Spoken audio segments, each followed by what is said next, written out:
몇 해 전 어느 길 안내 어플에서는 제주 지역에 한정해서 일부러 느린 길을 안내하는 서비스가 제공되었는데요. 막힘없이 빠르게 가는 길 대신 주변 경관을 감상하며 느적느적하는 길로 운전자들을 이끌었다고 합니다. 바다 옆 해안도로를 비롯해 골목길이랑 시외길까지 총동원했는데요.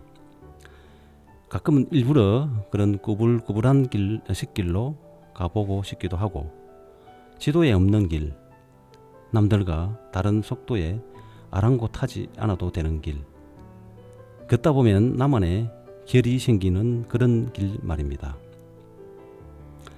길을 찾아 낯선 자에게만 그 길은 나를 향해 마주 온다라는 멋진 글귀를 되새기면서 3월에 문을 열었는데요. 여러분은 어떤 곳에서 좋은 인연과 행복한 나날을 만끽하고 있나요? 여기는 진해마을 라디오 진해 FM 진해로드 진행자 정영섭입니다. 본 방송은 창원시 진해에서 진행되는 진해마을 라디오고요. 우리들의 진실한 삶의 이야기와 재미있는 이벤트로 진행되는 시간입니다.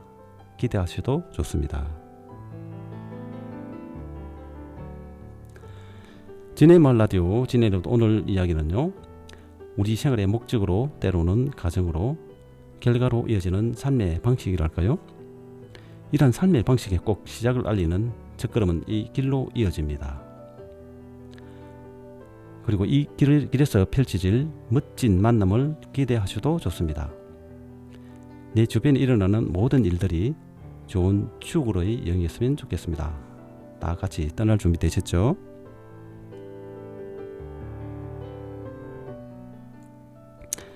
오늘은 진해에서 태어나시고 다년간 다문화 활동가, 40년간 문학 활동으로 지역 발전과 문학 활동에 여념이 없는 분을 찾아 나섰는데요.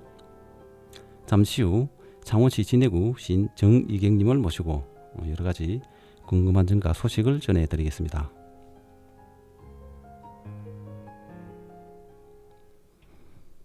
네, 지금 진해역에 위치한 진해마을 라디오 스튜디오에 반가운 손님이 오셨는데요. 인사를 나눠보겠습니다. 네, 반갑습니다. 네, 반갑습니다. 네, 제가 오늘 오프닝 멘트에서 말씀드린 길을 찾아 낯선 자에게만 그 길은 나를 향해 마주 온다라는 그런 말씀을 드렸는데요. 구름 같은 빵 한 조각을 배낭에 넣고 걷고 사색하는 인간의 기록을 오감으로 담아내시는 남다른 창작 활동에 열정적인 인생을 살고 계시는 분인데요. 바쁜 일정에 저희 진해마을 라디오를 방문하셨는데 잠깐 본인 소개 부탁드리겠습니다. 네. 저 오늘도 길을 따라 여기까지 왔는데요. 네. 진해문연협회 회원이면서 시를 쓰고 있는 정이경입니다. 네. 네. 오늘 뭐 초대한 데한테 어떤 이런 네. 아주 오붓한 자리에 네. 제가 초대를 받게 돼서 처음엔 어떡하지? 제가 할 수 있는 일인가? 이런 생각도 좀 했는데요. 재밌을 것 같더라고요. 그래서 이제 오늘 여기까지 왔습니다만 어떻게 멋지게 소개해 주셔서 너무 감사드립니다. 그리고 뭐 진해가 고향이시죠? 네, 진해에서 태어나고 직장도 진해입니다. 그렇습니까? 네. 소개를 받았는데 지금 하고 계시는 뭐 일도 시키고 뭐 일을 마치시고 뭐 오실 거잖아요. 퇴근하고 왔는데요. 제가 일하고 있는 곳이 경남문학관입니다. 그렇습니까? 경남문학관은 장복산 터널을 넘어가기 전에 진해문화센터가 있어요. 바로 그 위쪽에 자리하고 있는데 제가 그곳에서 지금 10년 넘게 일하고 있습니다. 그렇죠. 뭐 일을 하시려 또 작품 활동을 하시려 참 힘드실 텐데 뭐 요즘 뭐 생활 뭐 재미있었습니까? 하루하루 즐겁게 지내려고 합니다. 모든 직장인들이 뭐 재미없다고 하면 그 일이 정말 하기 싫은데요. 그런 생각을 안 하는 편입니다. 네, 그렇습니까? 네, 본인 소개와 같이 또 하시는 뭐 직장까지 뭐 또 말씀하셨는데요. 이렇게 여러 방면 활동을 하셨으면은 이런 활동 이면에는 분명히 아마 남다른 뭐 생활상이나 나름 개인으로 뭐 특별한 계기라든지 뭐 사연이 있을 것 같은데요. 뭐 특별한 뭐 동기라든지 이런 게 있을까요? 그 제가 이제 문학적인 측면으로 말씀드린다면 네네. 어릴 때부터 그냥 무작정 책 읽는 걸 좋아했던 것 같아요. 네네.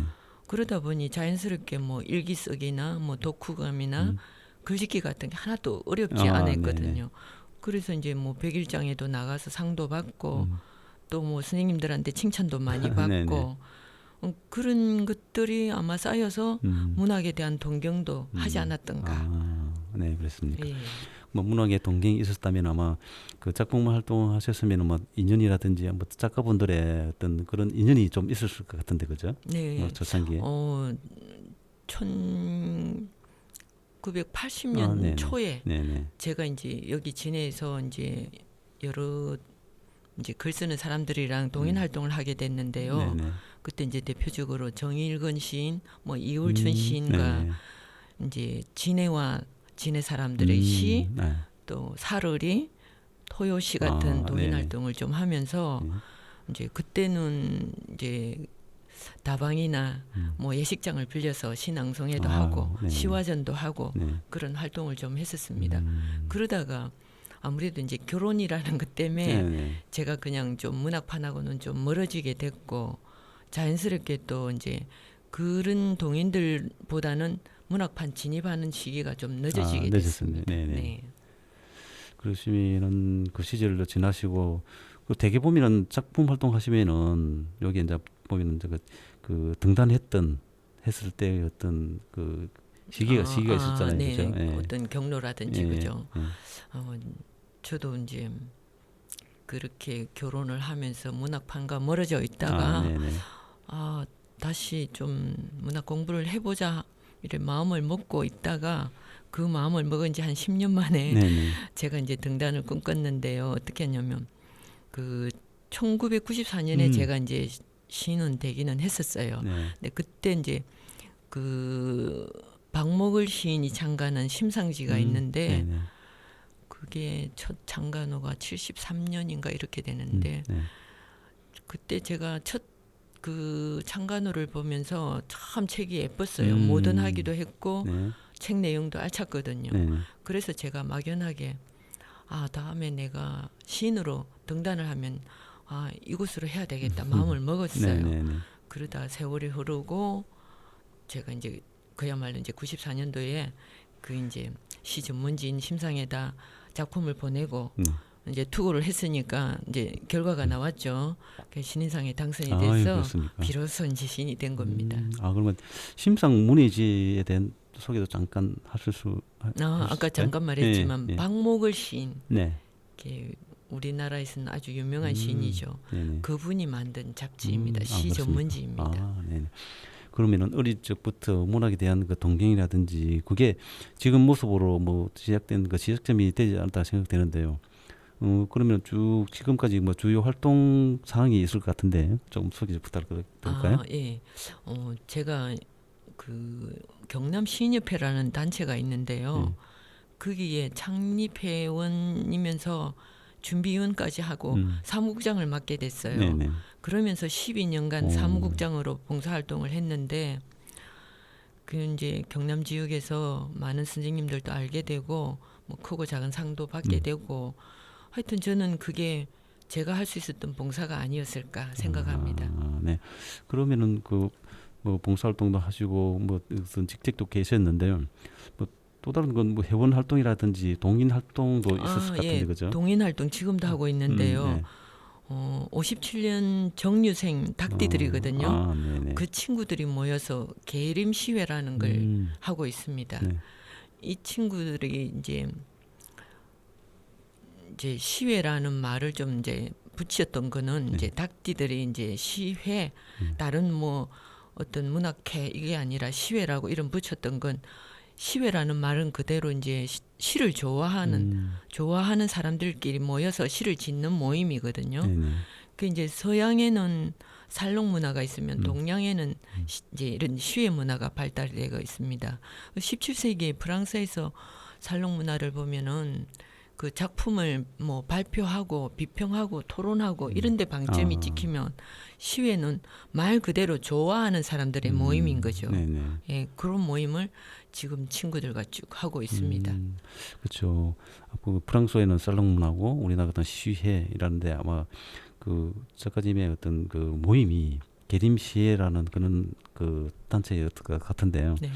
요 활동상이라든지 활동할 때 뭐 재미있는 그런 일이라도 있을 것 같습니다. 예. 그 이제 저희들이 처음에 이제 모여서 지금도 뭐 동인지는 매년 내고 있는데 네네. 동인지도 내지만 이렇게 학교로 찾아가서 학생들한테 북토크도 하고 책 나눔 행사도 하고 또 뭐 다른 예술 장르들하고 모여서 콜라보 행사도 하기도 네네네. 했었어요. 근데 되게 이제 좀 재밌는 일은 저희들이 단체가 다른 외부로 행사를 갈 때가 있어요. 네. 초청 받아서. 네네.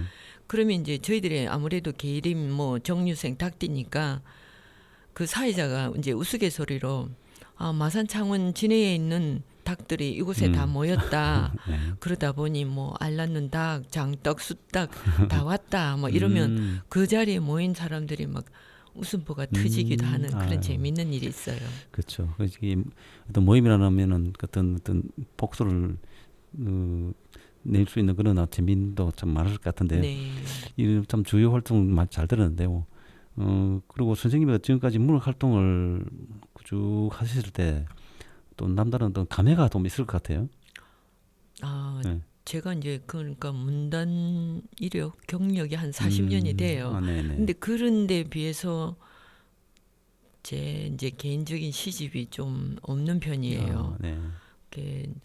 첫 시집도 뭐 등단하고 한 20년이 넘어서 냈는데 그때는 물론 등단도 제가 막 욕심을 내서 막 해야 되겠다고 생각을 안 했었고 등단을 하고 나서도 첫 시집을 빨리 낼 생각을 안 했던 것 같아요. 네네. 그러다 보니까 20년이 넘어서 이제 내게 됐는데 마침 다행히 이제 그 육선 지원 자금이라는 게 있어서 예술인들한테 주는 거거든요. 그 지원금을 받아서 냈는데 근데 이제 막상 내고 보니까 좀 후회가 많이 됐었어요. 네. 왜냐하면 이제 아무래도 습작 시절에 모았던 작품이 있었거든요. 네. 그러니까 좀 부끄러움으로 많이 남았어요. 그러다가 이제 지금 한 5, 6년 전에 두 번째 시집을 냈는데 이 책도 지원금을 받아서 내게 됐어요. 네. 근데 이 책에는 그동안에 제가 이제 여행을 좀 다니면서 썼던 작품들이 좀 있습니다. 근데 일반적인 여행시가 아니고 그 여행지에서 이제 자연과 함께 어우러져 사는 사람들의 이야기를 좀 담고 싶었던 책입니다. 아, 네, 그렇습니까? 네. 그러면은 첫 시집, 그다음 두 번째 시집까지 이렇게 발간됐었는데요. 그리고 방금 말씀하신 어떤 작품 중에 여행 관련 그 작품이 있다는데 그 좀 소개 좀 해드릴 수 있을까요? 네. 아, 두 번째 작품에 실렸던 건데요. 네네. 제가 이제 오지 여행을 다니는 편인데 네네. 파미르 고원을 갔을 때가 있었어요. 이 파미르 고원은 중앙아시아 지역에 뭐 여러 산맥을 거느리고 있는 이제 고원 지역인데 이제 파미르 하위라는 그런 이제 여행 상품도 있는데 저희들은 그걸 따지지 않고 산악도로로 그러니까 완전 비포장이죠. 그러다 보니까 이제 일반적인 뭐 차편이 안 되는 곳이다 보니까 사륜구동을 이용해서 갔었습니다.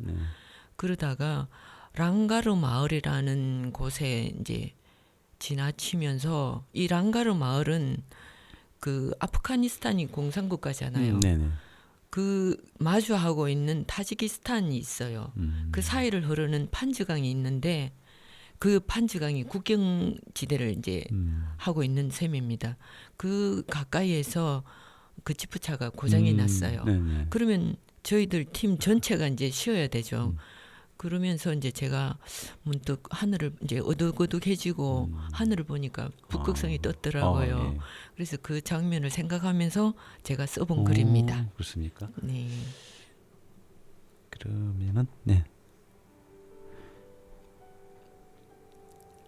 랑가르의 별. 지프가 멈춰 섰다. 온종일 길게 흐르던 판주강을 왼쪽에 두고 하늘엔 이미 북극성이 얼굴을 내밀었는데 지프를 몰던 키르기스탄 사람 보트엘은 타이어를 드러내더니 급기야 차체 아래로 상반신을 밀어넣는다. 자신의 북극성은 그곳에 있다는 듯. 쏟아지는 비지땀은 두 아들을 키우는 빵이 되어줄 것이다. 이국에서 온 우리는 기껏 북두 칠성이나 카시오페이아를 가리키고 스글프게도 서로를 이해하면서 외면하는 사이 캄캄한 저녁이 깊고 견고하게 내려앉는 그런 몹쓸 여름날, 저 건너의 힌두쿠시 산맥은 말없이 또 한 겹의 지층을 쌓았을까. 풍경은 차창 밖에서 줄지어 펼쳐지는데. 뭐 지금 그때 어떤 그 심정이라든지 그 감동 그대로 좀 나타나는가요? 근데 사실 저희도 여행을 가면 방금 그 어떤 그 말씀하신 그 광경은 TV에서나 한 번씩 볼 수 있는 그런 광경이잖아요. 가다가 뭐 차가 고장이 나서 그 고치는 그 상황인데, 그 상황에서도 하늘을 쳐다봤을 때 그 느낌 좀 좋았을 것 같습니다. 네, 일반적인 이제 풍경이 아니었거든요. 그렇죠. 예, 그 오지에 이제 고립된 곳에서 그래도 그런 이제 기사들은 또 저희들을 싣고 가야 하잖아요. 맞아. 근데 저희들도 뭐 당연히 돈을 지불하고 그 사람들을 이렇게 그쵸. 같이 움직이지만 되게 미안하더라고요. 좀 선생님의 지난 그 쟁쟁한 활동성과 신앙도 잘 들었는데요. 선생님의 특별한 취미가 또 있을 것 같아요. 뭐 여행도 있지만은 그 여행 그 취미 좀 소개 좀 들을까요? 네, 사소한 건데요. 네. 그 일반적으로 이렇게 문인들은 책하고 관련이 많은 편입니다. 네. 그래서 저도 이제 뭐 독서가 뒷받침이 돼야 된다고 늘 말을 하는데, 그러다 보니까 제가 책갈피를 모으고 있어요. 책갈피, 네, 책갈피 수집인데 이게 되게 재밌습니다. 그 모양새도 여러 가지고 뭐 소재도 여러 가지고 그래서 재미가 있더라고요. 그래서 이제 뭐 외국에 나갈 때도 그거부터 찾게 되고 그래요. 심지어는 어떤 후배는 그래요. 저한테 이제 자기가 이제 여행 갔다 오면서 저를 생각했다면서 그 책갈피를 선물로 주기도 하거든요. 그렇습니까? 그러니까 그러다 보니까 이런저런 것들이 모여서 꽤 많이 모은 셈입니다. 저도 뭐 한번 책갈피 생각나고 작가님 생각나겠습니다. 감사합니다. 네, 선생님의 그 좋은 취미 생활도 뭐 책갈피 대단하신데요. 그리고 오지 생활 있지 않습니까? 오지 여행에 대해서도 참 궁금한데요. 좀 소개 좀 부탁드릴게요. 이 오지 여행은 일반적인 뭐 어떤 관광이나 다르잖아요. 그러니까 신체적인 고통이 따릅니다. 근데 그런 힘듦을 겪고 나면 이 몸으로 직접 체득해서 그런지 오래 가더라고요. 그런 감동이나 감흥이. 그래서 아직은 즐겨서 가는데 그동안에 꽤 여러 곳을 다닌 것 같아요. 근데 제가 그런 곳을 가려면 평소에 연월차를 못 씁니다. 휴가 때 한꺼번에 몰아서 가야 되니까요. 그래서 이제 일반인들이 일반 전문 등산가가 아니고 일반인들이 갈 수 있는 최고 높은 킬리만자로 산에도 갔다 왔습니다. 그렇습니까? 킬리만자로가 어디 있는 산인 줄 아시나요? 혹시 아프리카? 네, 맞습니다. 아프리카에 있는 이제 산인데요. 그 길을 가려면 엄청 힘이 들어요. 우후르 피크라는 최고봉이 5,800고지가 넘습니다. 그런 데를 갔다가 내려와서 그 아프리카에 이제 사파리를 하게 됐는데요. 뭐 그런 어떤 경이로운 광경이라든지 또 이제 실크로드 여정을 갔다든지 뭐 좀 동남아시아에서 최고 높은 뭐 코타키나발루 산이라든지 좀 해외에 있는 크고 높은 산들, 또 그리고 저기 마추픽추 아시죠? 페루. 네. 거기도 이제 갔다 오고 아직은 오지영이 제 체질에는 맞는 것 같습니다. 대단하십니다. 그리고 작년에요. 그 칭찬 열차를 탔었습니다. 중국에 있는 뭐 고속열차. 네네. 그 이제 베이징에서 이제 티베트까지 가는 여정인데 꼬박 이틀을 달려야 합니다. 네. 근데 이 열차가 하늘을 나는 기차라는 일명 그런 말을 이제 이름이 있는데요. 네. 그 이제 최고 높은 교량도 지나고 긴 터널도 지나야 되고 아주 세계적인 가장 길고 높은 이런 수식어가 많이 달린 이제 기차인데 네. 그 최고 높은 탕구라 역이 있어요. 네. 그 역은 해발 5,000m가 넘어요. 네. 그래서 기차 안에도 막 이렇게 고산병을 느끼는 사람도 있고 그리고 이제 이틀간이나 그 기차에서 가면은 이제 좀 불편함도 많겠죠. 그렇죠. 그런데 그 기차 이제 그 차창 밖으로 보는 풍경들 네. 그런 어떤 일몰과 일출도 보는 그런 큰 감동들을 안겨주거든요. 네.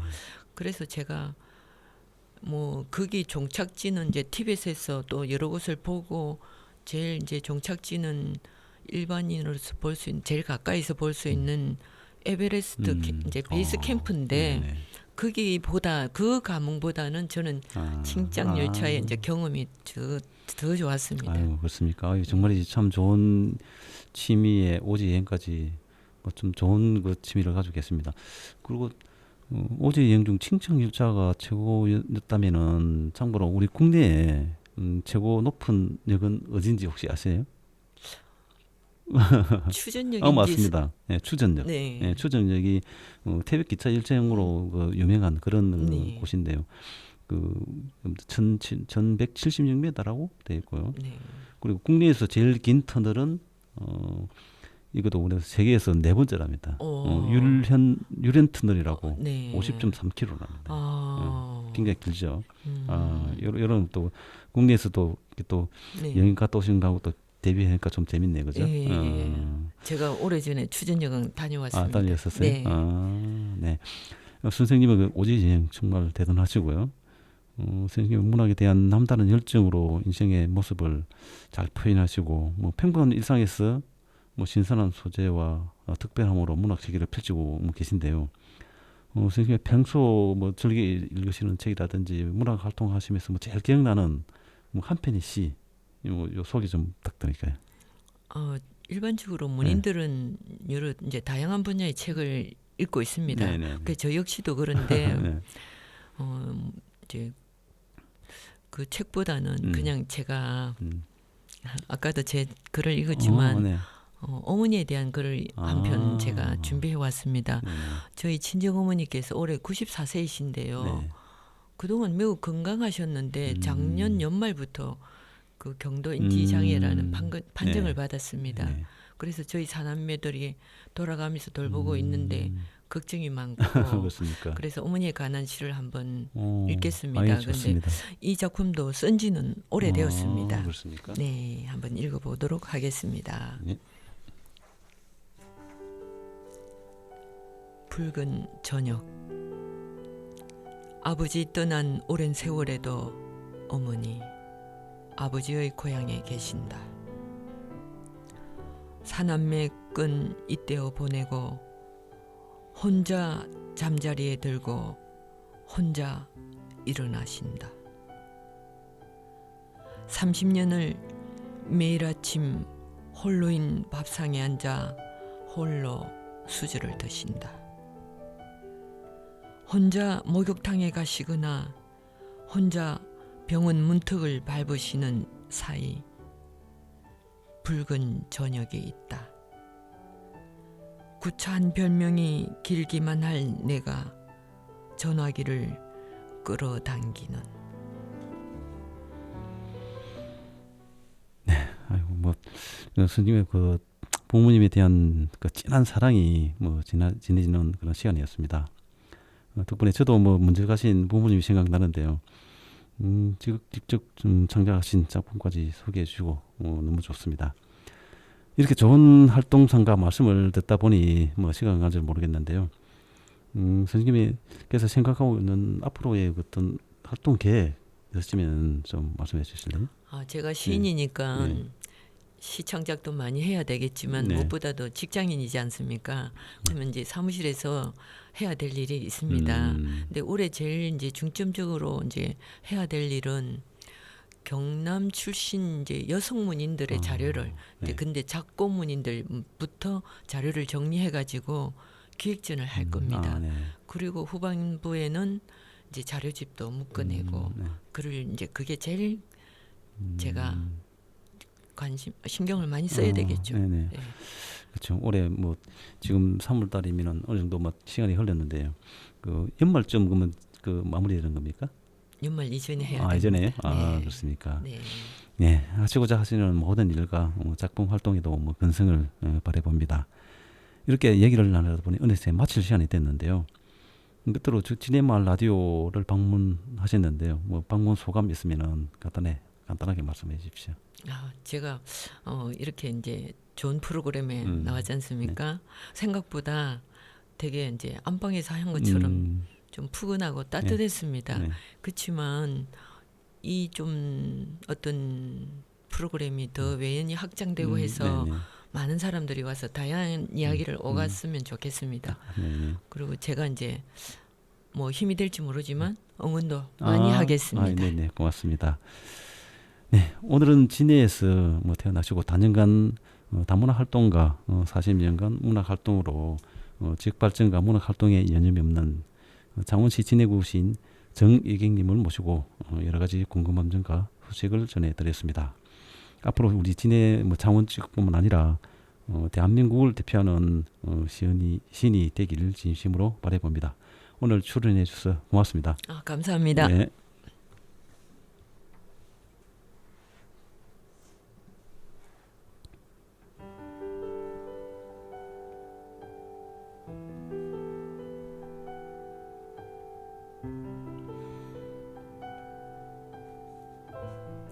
네, 지금까지 진해마을 라디오 진해 FM 진해로도 진행자 정영섭입니다. 저는 다음 시간에 찾아뵙겠습니다. 청취자 여러분 행복하십시오. 고맙습니다. 네, 오늘 출연해서 고맙습니다. 감사합니다. 네.